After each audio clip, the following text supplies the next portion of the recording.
Today we will hear a story. Today you will hear a story that took place more than 85 years ago. So it was just before World War II broke out in 1939. What do we call a true story that's written by somebody about herself and her own experiences? It begins with an A, just to give you some clues. Yes. Autobiography. This is called an autobiographical picture book. Now when you think of picture book, you think, oh, for babies. But you will see that this is a really deep and meaningful story, and I want you to think critically and think deeply about the concept that we're going to read about. So, we've established that it took place in 1939, just before the World War II began. It's a true story about children who had to leave their homeland, which was Germany, because the war was looming. The Nazi government had taken over Germany and a lot of the other countries surrounding Germany and had introduced racist laws in the country.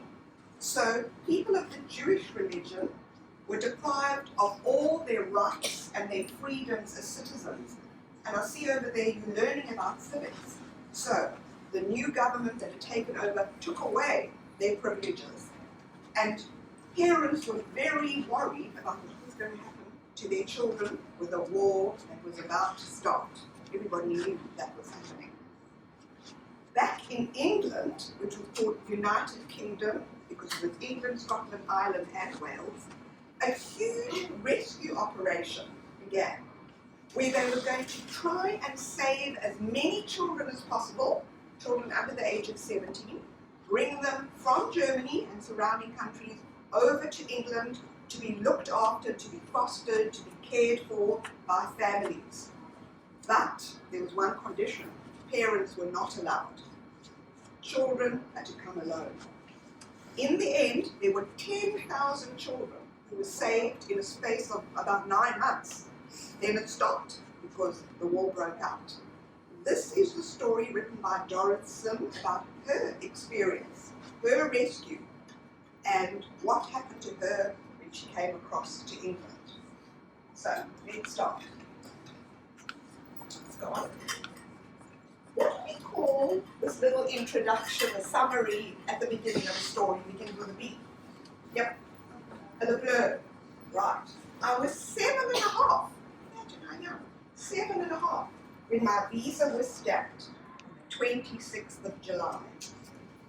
There were almost 10,000 children like me who came to the United Kingdom before World War II began. Some of us were babies, most of us were Jewish. We were each given a place on a Kindertransport out of Nazi Europe. Kind in German is child, so Kindertransport was the transport of children. After the war, some of us were reunited with our families. Sadly, many of us were not, and we either stayed in our new countries where we grew up, or we went to live in different countries all over the world. That's an example of what her passport looked like. And you can see that it's old because of what? What gives it away? Yes? The black and white color. Yes, it's actually called sepia, that color. The black and white, from the past there was no color. Yes. So did she get reunited? Well, let's read the story. Okay, let's begin. Hardly anyone on the boat ate breakfast that morning. It was 1939, it was July, and we were on a boat full of children escaping from danger. What was the danger? Yep. Germans. Yeah, the war was looming. Okay. Today, are children in danger like this? Yes. Very much so. Yes, Ukraine, there are wars all over. So there are other refugee children in our country today. I want you to have a look at what the little girl who's obviously, what's her name? What did I say? Dora. What is she wearing on her head? You call out this answer. What is on her head? Yes, a red bow. And what's under her arm? Teddy. Her little dog, the little teddy. Now, the dog, Ted, is actually a little fluffy dog on her arm. And the red ribbon in her hair, the red bow, are what we call motifs. They are ideas, or in this case, objects, which we're going to see weave their way through the story, linking together themes and ideas that appear while we read it. So they're very important to the story. They are Dorot's identity. Okay, next. Back at the Hamburg train station. Where's Hamburg? Yes. Yep. Germany. Yes, it's a big city in Germany. A train had been waiting to take us to Holland, to the boat. What's Holland called now? Anybody know? Rena. No, with N. The Netherlands, yes. Okay. Mutti and Fati, which is mum and dad in German, told me the boat would take us to a new life. All the parents cried. We cried too. Can you imagine that emotional scene on the platform, there with the little family, kissing, hugging, saying goodbye? But I want you to think, how does the train and the way the train is being portrayed, how has that evoked the feelings on the platform? Have a think. What do you think? You had your hand up? Yes? It's kind of dark and dangerous. Absolutely. Dark, dangerous, menacing. And you feel that tension from the train and the noises it would be making, how it's reflecting how they would be feeling at this point. Yes, It's taking away poor children. yes, it's well. They're going to be taking them across to safety. Next. One little girl cried the loudest of all when she dropped her toy dog. It lay on the tracks. A man rescued the dog. He called catch as he threw it to her. Right after she caught it, the train began to move. The girl stopped crying and clutched her dog, and she waved goodbye to the man. Now, think about the action of this man. What would you say about what he's just done? Yeah. He just like threw the dog on the floor because he might like know that she doesn't love the dog. Yes, absolutely right. Yes, add to that. You. Would you say that it was an act of yes, you all immediately thought of that, didn't you? The kindness of this man. Yeah, watching a little girl drop the dog and knowing how important it was. Acts of kindness are one of the themes of the story, and we're going to see it weaving its way right through. Very powerful emotion in the story is the kindness. What are they wearing around their necks? What are they? Yes? Tags. What would be on the tag? Their names, where they've come from. Yep. Their age, definitely. What about their destination? And one more thing. Like when they arrive, like they have like their future parents. Their destination, who would be picking them up. Right, but there's one more thing that they all had, and that was a number. Yeah. As I said earlier, there were 10,000 of them. So everybody had to be numbered, and there were no parents with them. So, notice she's got her red ribbon in her hair, reaching out to catch that dog. You have learnt, and I see that you've done things like metaphor and symbol. I want you to think about this man and what he could be a metaphor for. This is a really deep question. Have you got an idea? I'm not sure what metaphor means, but I'm guessing that the man is the girl's father. No, he's just a man who was working there. What do you think? It's kind of like he's reaching out to help. And who else did I say were reaching out to help children? What was the name of the organisation in England? Can you remember it with a K? Kinder. Yes, the Kinder Transport. I see that man as a symbol or a metaphor for the Kinder Transport, looking out for the children, helping them, rescuing them in a way. Okay, next. At last, the train stopped. A big boy said we were in Holland. We sat in a green field and ate cheese sandwiches. We sang songs to the Dutch people who helped us. One song was about a mermaid. They gave us milk and chocolate, and soon we were on our way again. What strikes you first about that picture of the children having their picnic? Yeah. It's really peaceful and calm. And because of what? Because like they're eating food and like they're playing with toys. Yes. And they're like having some sunshine on the outside. Excellent. What do you think, you? Oh, okay. You. It kind of like creates like hindsight because this kind of peace feeling. Yes, it If is. they were still in Germany, they would have that serene fun. Absolutely correct. Yes. What do you say? The green and background. Of course. And the blue. Yes. In other words, the colours. The colours of, as everybody else at other schools have said, colours of happiness.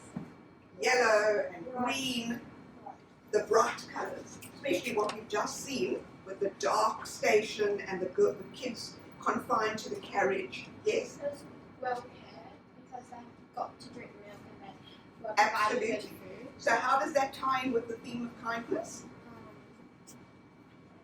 You basically, yes, it's the idea of the Dutch people being kind to them, feeding them. Why do you think that Dorothy mentions the food?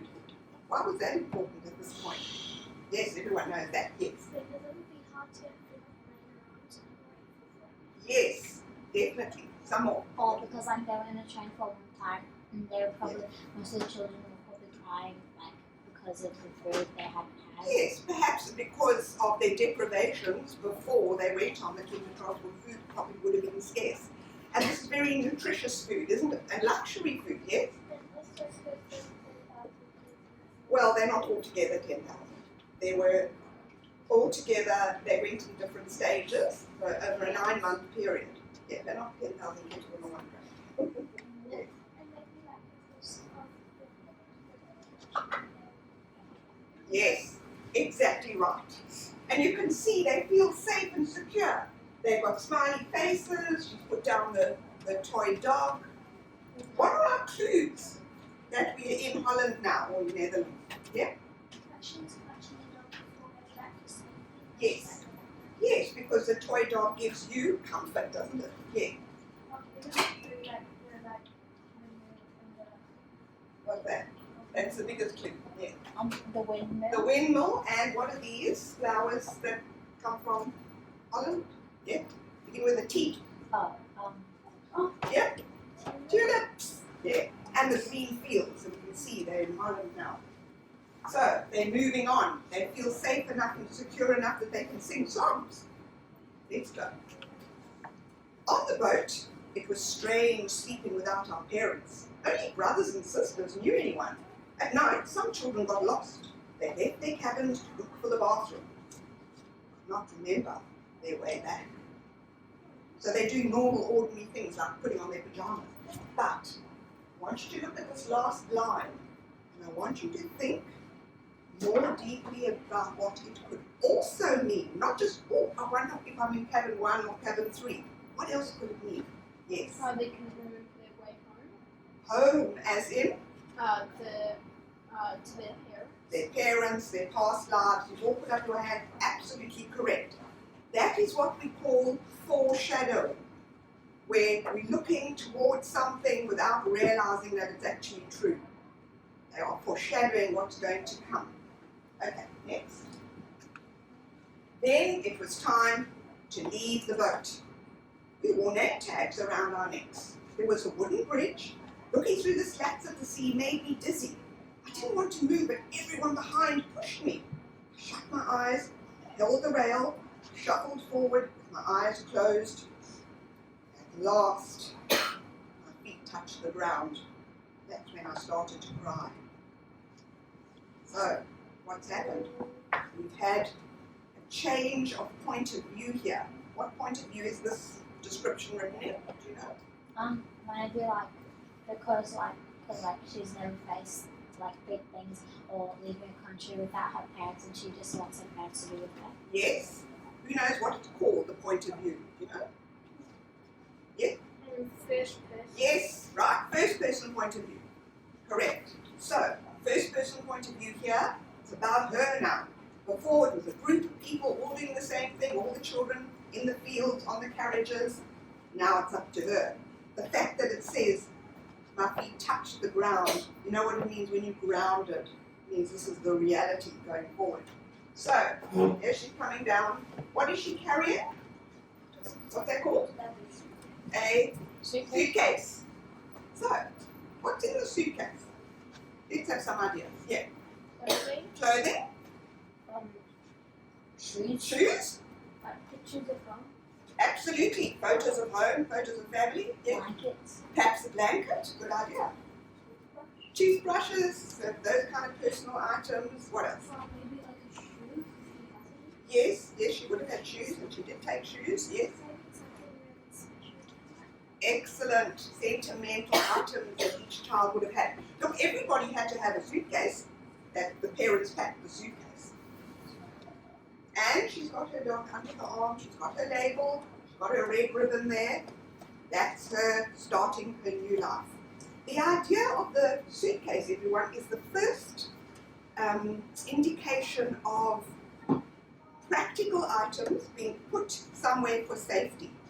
And the in my pocket idea we will see developing in a few more pages that we've got left of the story of how items are put somewhere for safekeeping. So in this case, it's her items that are with her. Okay. A train stood ready. Someone said it was a British train taking us to London. Many people were there. Some children had friends or family to meet them. Others looked around for help. There were men with cameras and people holding photographs. Those people had promised to take children into their homes. The children would be part of their families until they could be with their own parents again. So here we have little Dora. This is the Liverpool Street Station, it's called, in London, with huge arches and the light streaming through. Very different to the cold and menacing and scary train station in Hamburg. I want you to look at the way this group of adults has been depicted, and I want you to see how you can tie it to that theme of kindness that we talked about earlier. How do we know we can tie it? Some of you haven't answered before. Yeah? No, yeah. Yeah. And that's showing caring, loving, welcoming. Yes, absolutely. Now, why do you think that there are men with cameras? You want to answer that one? You had your hand up before. No? Okay, men with cameras, yes? Maybe because it's kind of like a big thing, and like they're probably like news photographers or people that want to see get it on the news and newspaper people. Absolutely right. Look, this Kinder Transport rescue mission was a huge and very important mission. Can you imagine how much money it would have needed? Imagine how many volunteer families it would have needed. So it had to be advertised as widely as possible. All the newspapers all over the world would have been sent these photos to show that it's trying to save as many children as possible. Okay, next. A man and a woman looked at a photograph. Wife touched her husband's arm. Look, she said, the child we picked, the girl with the red ribbon and the big toy dog. That's how they found me. Her identity. Thinking back, who would have put that ribbon into her hair originally? Yeah. Maybe her parents. Yeah. And what kind of feelings would they have had as they put that ribbon in her hair that morning when she left? Maybe they felt sad and they wanted to remember her when they see them again, to always have that big ribbon in her hair. And one thing beginning with an L, with lots of love. Yeah.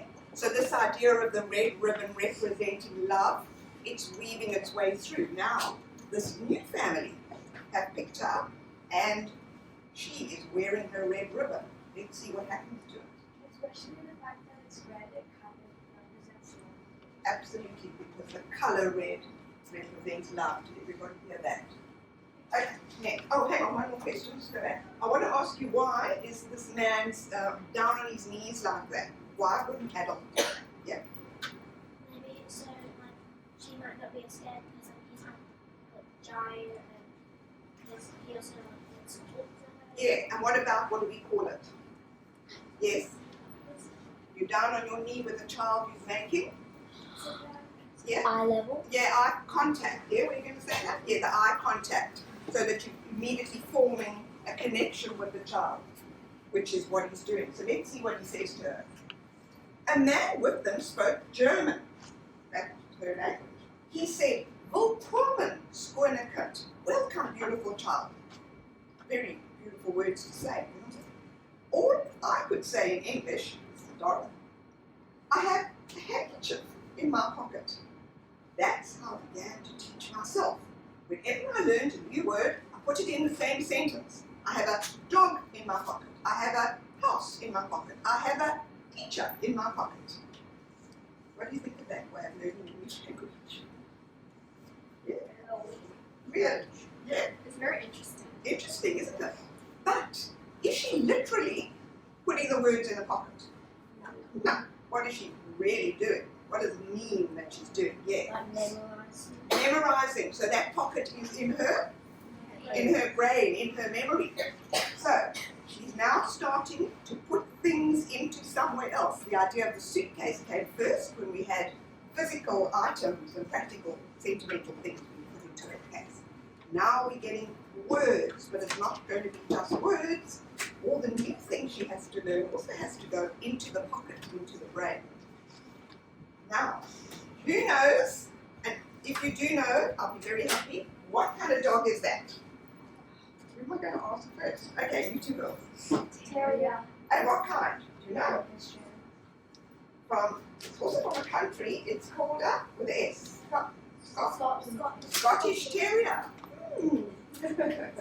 Yes, Scottish Terrier. It's actually called a Westie, a particular kind of Scottish Terrier. One of the other kids at another school told us that. Okay, now I want you to look at the expression on her face and relate it to that man with he's put his arm on her shoulder. Yeah? Maybe to like the man wants to reassure her that the dog's friendly. Yes, definitely. Okay, it's gone. And the man and the woman came from Scotland. Everything was different. In Germany, I sat on a little seat on my father's bike. In Edinburgh, where they lived, there was a car and I had a real dog. Now moving towards how her life as a refugee child is changing. Why do you think the artist chose to draw the dad on his bike so huge and right in the front of the page like that? Yes. Because it shows that it was the first thing she knew, and then she's being introduced to something different, and she has to be that in her life. Yes. Okay. I think I heard what you said, but you said or something else. Maybe like the dad like is like riding away, and so like she has to kind of like forget some of those memories and have new ones. Yes. And you know wrong answers Like for this. It's just the relearn. way you're interpreting it. Yes. Like kind of changing your thinking. Of like, Yes, and it's very huge in her memory at this point. Yes. The memory of her dad. So it's almost like this is the old world that she's got in her mind, thinking of her father. Things are going to change now. She's going to get into that car and she's going to go away somewhere else. So we've got the old world, the world she came from, moving towards the new world that she's going to. Yeah. Okay. Next. Moving on to her life. In Germany, I couldn't play with the children in our street because I was Jewish. Now, I played with my new Scottish friends. Soon I was calling the woman and the man Mummy and Daddy. After all, I called my real parents Auntie and Fati.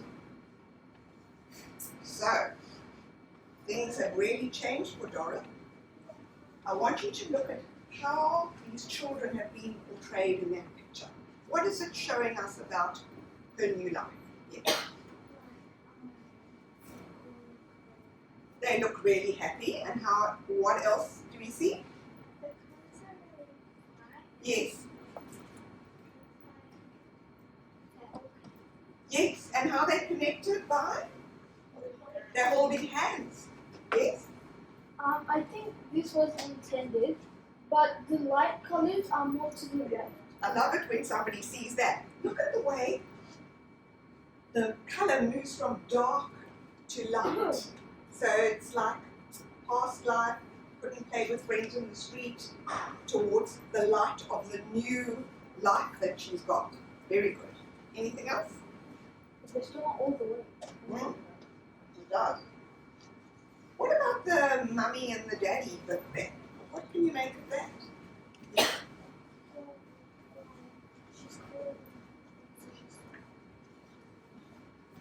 What is this telling us about what the new foster parents want her to feel? Yes, what do you think? Yes, that she's welcome and that she must be like a daughter to them. Yes, what else? She kind of like accepted the change. Yes, and her friends have helped her accept her new life. Very much so. Good word, acceptance.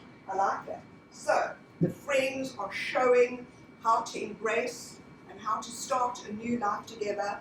So, a refugee child does have resilience and can move on in this way with the help of friends. Yes. I just have to ask, are you related to No. the No, but I'll tell you more later. What about the red bow in this picture? Anybody see anything special about it? Yeah, what do you think? It's the same girl from before. Yes, yeah, that is Dory. Yeah. It's got an extra line coming off it. And what about the colour? Yeah. It's not that. Yes, it is. It's like it's glowing more. To me, it's showing how, with love and affection and acceptance, and no discriminating against who she is and where she's come from, the love is still in her life now. Yes.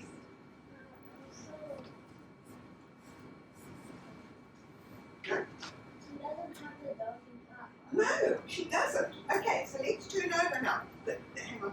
The last page is coming up now. And there are a lot of things that we can talk about, and I can ask you and you can ask me when we come to the end of the story. Because the story actually has an open ending, which means that then it's not conclusive. We have to fill in the gaps ourselves. Let's read. I got a letter from Mutti and Fati. We miss you so much. Remember to be good and don't forget to write to us. This morning we picked mushrooms and thought about you. We hope to be with you very soon. I hope so too. I put Mutti and Fati's letter in my pocket. I kept it and read it every day, even after the war began. So, what question would you like to ask me? What am I going to ask? I bet you're all thinking the same thing. What's the question? Are you Dora? No? What's the question? does it feel like she put it in her pocket, like actually put it in her pocket, or like act like remember it in her Okay, well, we'll talk about that first then. The idea, you're asking a very important question about a metaphor, aren't you? Is that really a letter? Yes, it is a letter. But what else is going in with that letter? Yeah. Yes. Yeah. No, you. Yes, the love. Yeah, I like that. Good. Oh, in the back, I saw like another cube. Is that related? No, that is the picture. Yeah. Yeah. Yeah. So, She has One. that dog and the red bow.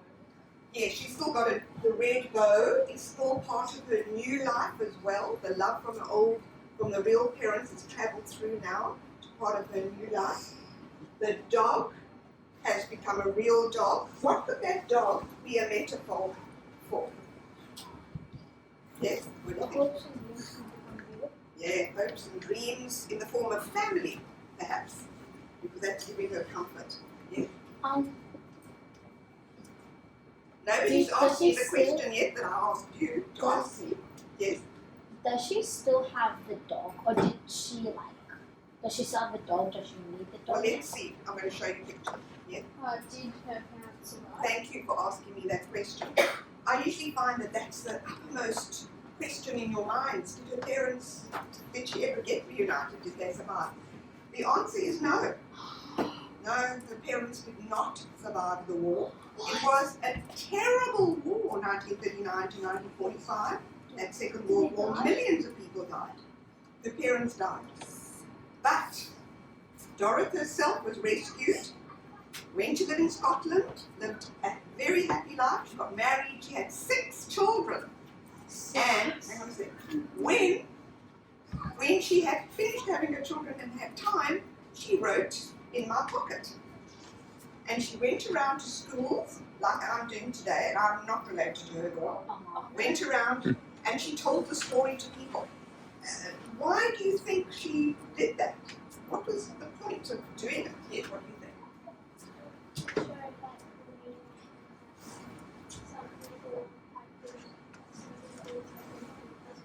Yes, people have been through tough times, but with what? Yes.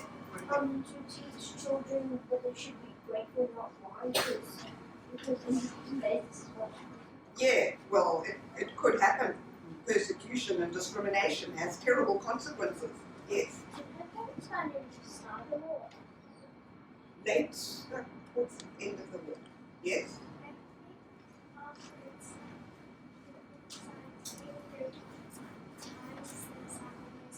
There's always hope.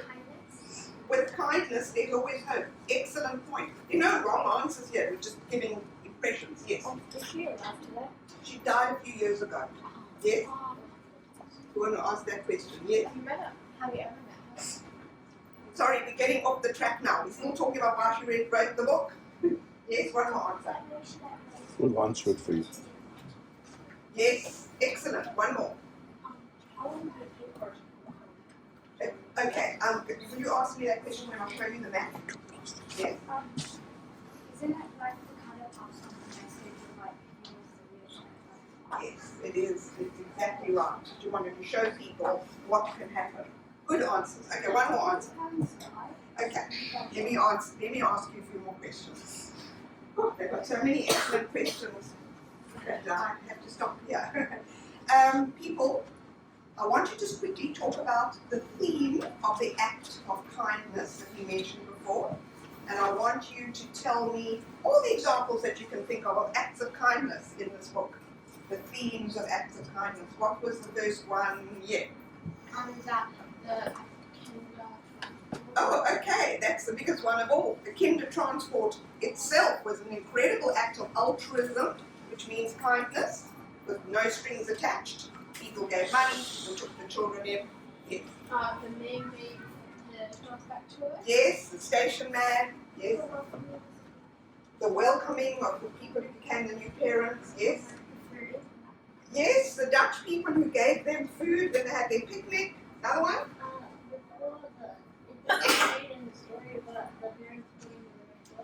Excellent, because you're reading between the lines. Excellent answer. The parents who put the red bow in her hair and showed incredible love and kindness by helping her to be rescued.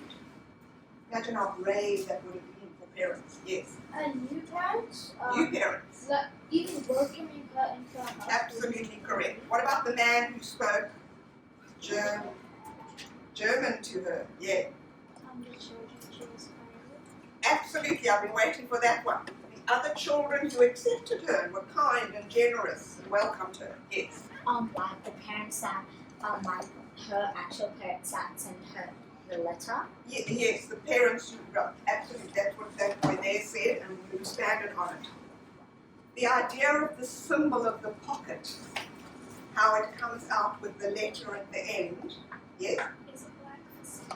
Yes, for safekeeping, she literally put the letter in her pocket, but everything else went in it as well. Precious memories, important things, learning the new customs that she had to well, familiarise herself with now that she was in a new country.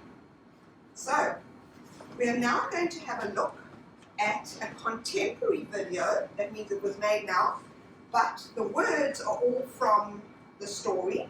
And then we are going to see some other pictures and videos and photos of Dorot's life, and I'll explain as we go along.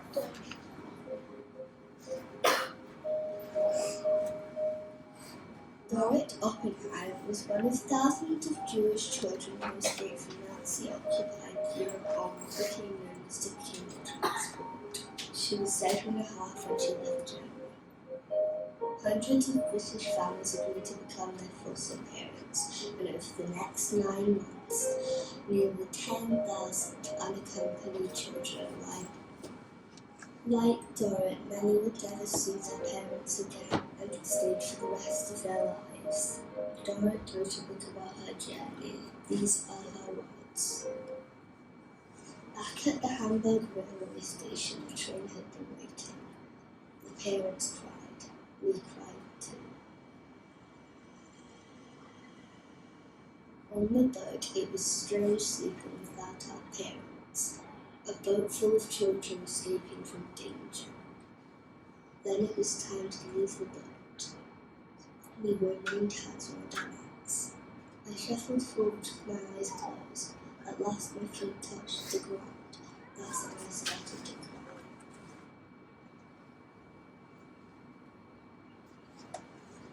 The train stood ready, taking us to London. Some children had friends or family to meet them. Others looked around for help. There were men with cameras and people who took photographs. Those people had promised to take children into their homes. A man and a woman studied the photograph. The wife touched her husband's arm. Look, the girl with the red ribbon and a big toy dog. That's how they found me. The couple spoke English. All I could say was, I have a handkerchief in my pocket. That's how I began to teach myself. Whenever I learned a new word, I put it in the same sentence. I have a dog in my pocket. I have a house in my pocket. I have a teacher in my pocket. The man and the woman came from Scotland. Everything there was different. In Germany, I didn't play in our street as the other children because I was Jewish. Now I played with my new Scottish friends, and I had a real dog. Soon I was calling the real man Mummy and Daddy. After all, I called my real parents Ruti and Fatty. I got a letter from Ruti and Fatty. We miss you so much. Remember to be good. We hope to be with you very soon. I hope so too. I put Ruti and Fatty's letter in my pocket. I kept it and read it every day, even after the war began.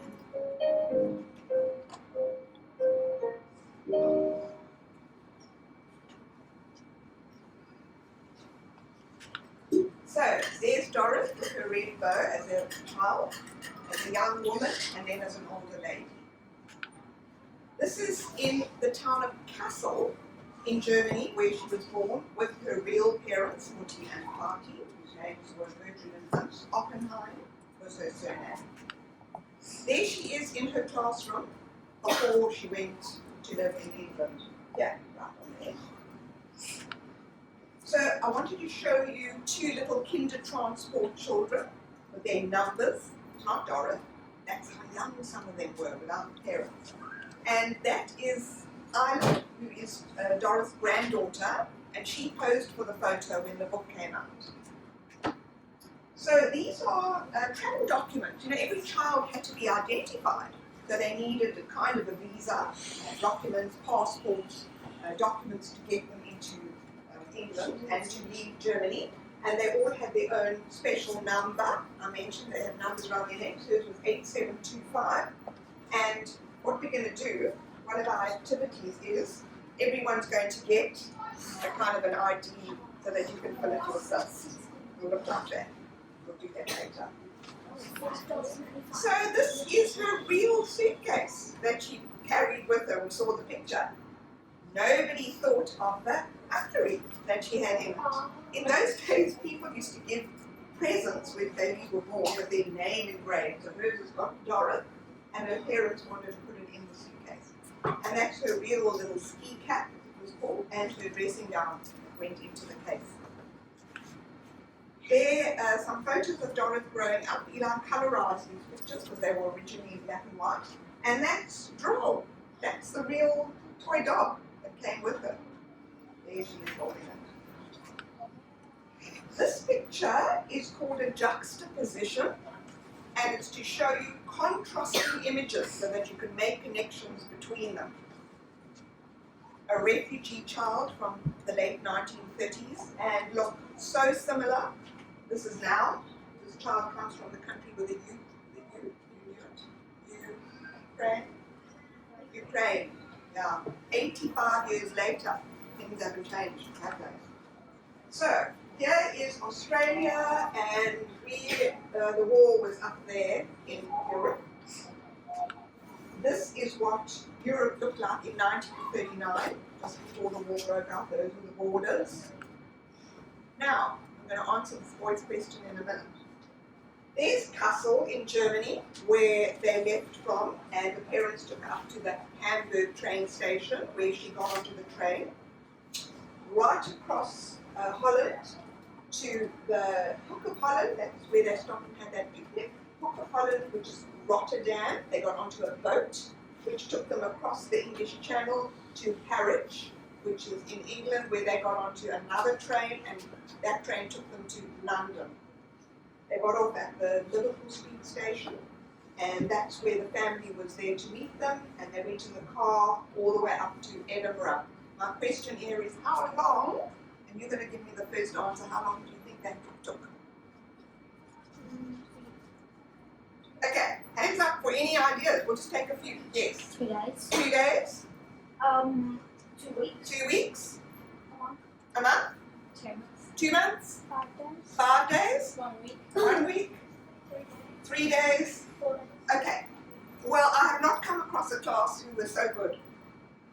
That's absolutely correct. It was a few days. Huh? 3 days, maybe 4, 3, about that at the most. Europe is not that huge. And they had to keep the boats and the trains going to try and save as many people as possible. That is what the boat looked like.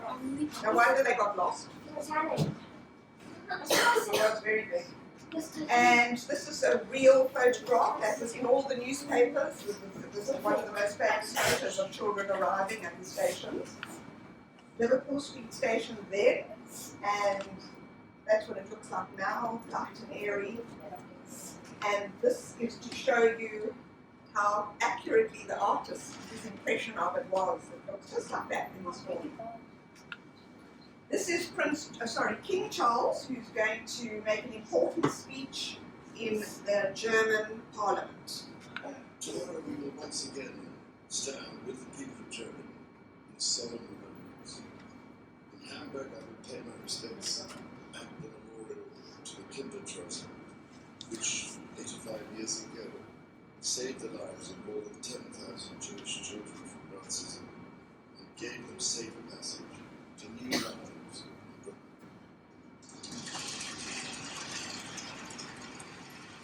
And so, yes, the very next day, he went to pay his respects at the memorial. Here's another memorial, a statue at the Liverpool Street Station. You'll see there's a violin case. So the kids could bring with something they could carry. And violin cases like that were quite popular. Suitcases, labels around their necks, carrying a doll. There are statues in a lot of cities around Europe where kinder transport left from and took children to England. Who's he? Paddington Bear. Michael Bond, who created Paddington Bear, was a boy during the 1930s, and he used to see kinder transport children arriving at the stations, and he always remembered what they looked like. So when he created Paddington many years later, this was in his mind, and it gave him the idea of a rescue bear who needed to be adopted. Suitcase, the duffel coat, the label, the hat, exactly. That was the Austin 7, the car, well, it's that kind of car that took Dorothy all the way up to Edinburgh, like that. This was the Gallimores, this is the family that took her in, and there she is as a young woman with 4 of her 6 children. Here she is when she got married, and later on when she and her husband went back to Kassel to see where she was born and grew up until she was 7.5. And these are her descendants. Means her children, grandchildren, for one child who was saved, one huge big Scottish family. And learning, that's just a fun picture to learn how she learned English. People, we're now going to start on our preparations for doing the pockets. First of all, everyone's going to get their own copy of In My Pocket. Okay, so you all have your own little version. This is what a pocket looks like. It's made out of calico, it's got cardboard inside. When you're doing the painting, you must put the cardboard in. Right, what you're going to do is first, turn it on. Let's just show. You're going to use the book as your inspiration for what you want to draw and then paint on your pocket. So what resonated with you in the story? What was important? You might want to copy something directly from here or an idea that you got from the story. First you decide what you're going to do and you outline it and you draw it in pencil. You've got a rubber there as well in case you make mistakes. Nice and big because you want to fill, and you need to also write In My Pocket somewhere on it.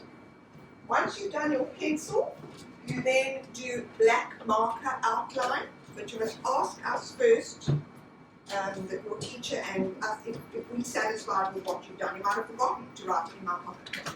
So you need to check with us first. Then you can start your painting, and you'll see you'll have everything in front of you. This is the progress of the painting, and that was the finished product of the one that was started over there.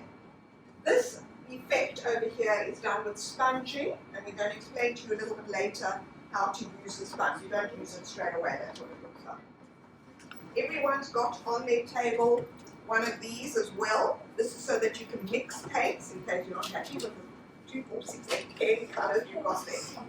Some examples of pockets that have been made by people, the ideas they got from the story.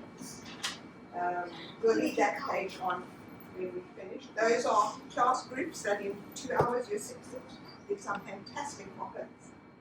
Just to show you that it's possible to do it in 2 hours. There you go. This is all this term, some of the different schools that we've been to. And we'll take a big class photo at the end, everybody holding up. So you've got to work smart and you've got to work fast.